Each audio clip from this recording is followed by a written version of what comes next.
lagi sama gua Agung. Kali ini gua akan membahas sakit perut pada anak. Untuk sumbernya gua ngambil dari buku aja Gastroenterologi Hepatologi jilid 1 IDAI.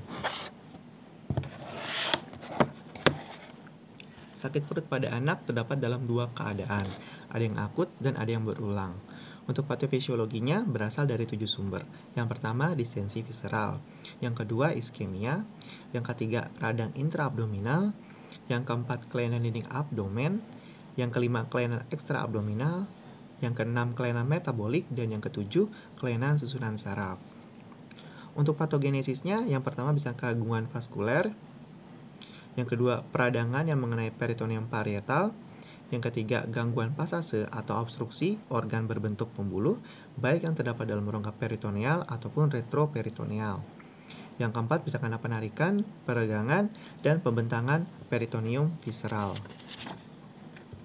Untuk etiologi, penyebab utama menurut umur yang memerlukan tindakan bedah, yang pertama pada bayi atau anak kurang dari 2 tahun, pada bagian abdomen bisa karena perforasi tukak lambung maupun obstruksi usus. Di luar abdomen bisa karena hernia inguinal dengan strangulasi ataupun appendicitis.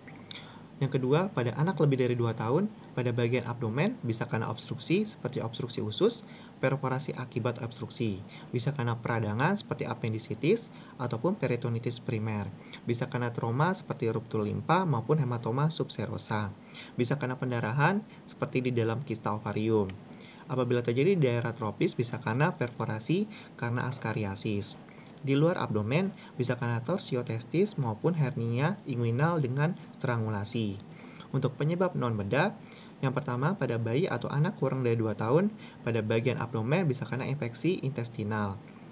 Di luar abdomen bisa karena pneumonia maupun infeksi dari traktus urinarius. Yang kedua, pada anak lebih dari 2 tahun, pada bagian abdomen, pada organ intestinal bisa karena infeksi, keracunan makanan, penyakit Crohn maupun kolitis. Pada organ hati bisa karena hepatitis A dan B maupun cholelithiasis. Pada organ pankreas bisa karena infeksi maupun trauma. Pada organ renal bisa karena infeksi, batu maupun nefritis. Pada gangguan metabolik bisa karena porfiria maupun hiperlipidemia. Pada gangguan ginekologis bisa karena salpingitis. Di luar abdomen bisa karena pneumonia, limfadenitis inguinal, osteomielitis maupun kompresi saraf spinal. Untuk penyebab pada neonatus bisa karena marotasi dengan volvulus midgut, meconium peritonitis, perforasi viscus, enterocolitis necroticans, appendicitis, Elios meconium, enterocolitis karena hirsprung, pyelonefritis, trauma lahir, torsio ovarium, intussuscepsi, maupun hernia incarcerata. Untuk manifestasi klinisnya, untuk usia 0-3 bulan, umumnya digambarkan dengan muntah. Untuk usia 3 bulan sampai dengan 2 tahun, adanya muntah, tiba-tiba menjerit, menangis tanpa adanya trauma yang dapat menerangkannya. Untuk usia 2 tahun sampai 5 tahun, dapat mengatakan sakit perut tetapi lokasinya belum tepat. Untuk usia lebih dari 5 tahun, dapat menerangkan sifat dan lokasinya. Ada gejala lainnya seperti nausea, anoreksia, diare, dan panas.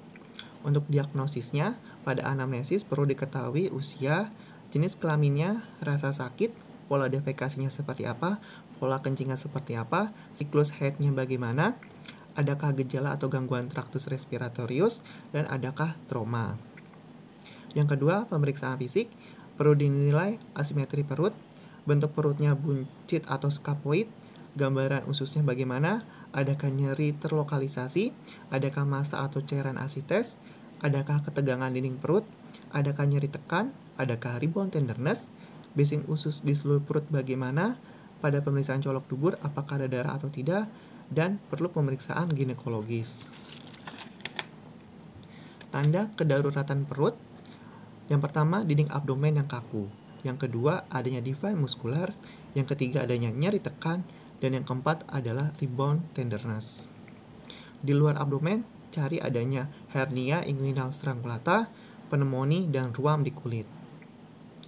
Untuk pemeriksaan lab yang dapat dilakukan seperti darah perifer lengkap, urin, tes fungsi hati, amilase atau lipase darah, biakan darah, tinja, fototoraks, foto polos abdomen, USG, dan CT scan abdomen. Untuk terapinya sesuai dengan etiologinya. Yang berikutnya ada sakit perut berulang, yaitu serangan sakit perut yang timbul kurang-kurangnya 3 kali dalam jangka waktu 3 bulan berturut-turut dan mengakibatkan terganggunya aktivitas sehari-hari. Biasa mengenai anak usia 4-14 tahun dan anak perempuan lebih sering. Untuk etiologinya, pada bagian intraabdominal, pada bagian saluran cerna bisa karena marotasi, gastritis maupun volvulus. Pada malabsorpsi laktosa bisa karena reflux gastroesofageal, appendisitis kronis maupun peritonitis. Di luar saluran cerna, pada organ hati, limpa dan pankreas bisa karena pankreatitis kronis, kolelitiasis maupun hepatitis.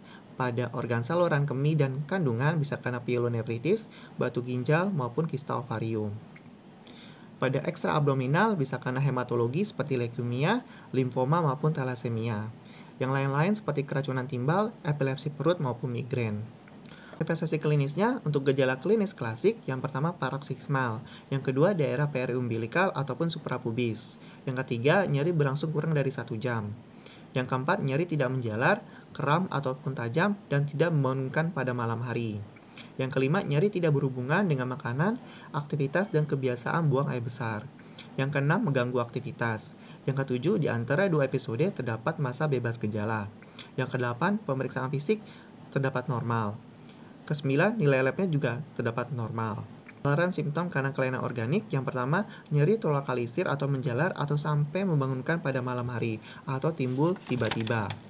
Yang kedua, disertai muntah berulang atau gangguan motilitas atau pendarahan saluran cerna. Yang ketiga, terdapat disuria. Yang keempat, berhubungan dengan menstruasi. Yang kelima, terdapat gangguan tumbuh kembang atau gejala sistemik atau organomegali atau pembengkakan kemerahan dan hangat pada sendi. Yang keenam, terjadi usia kurang dari 1 tahun. Yang ketujuh, kelainan perirektal.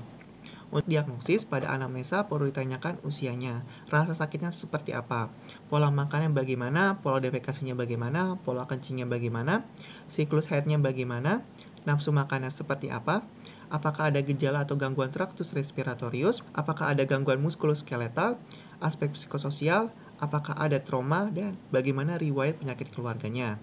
Yang kedua, baru dilakukan pemeriksaan fisik secara cermat. Yang ketiga, dapat dilakukan pemeriksaan lab. Pada tahap pertama, dapat diperiksakan darah tepi lengkap, LED, biokimia darah, urin, biakan urin dan tinja, uji serologis, foto polos abdomen, dan USG abdomen.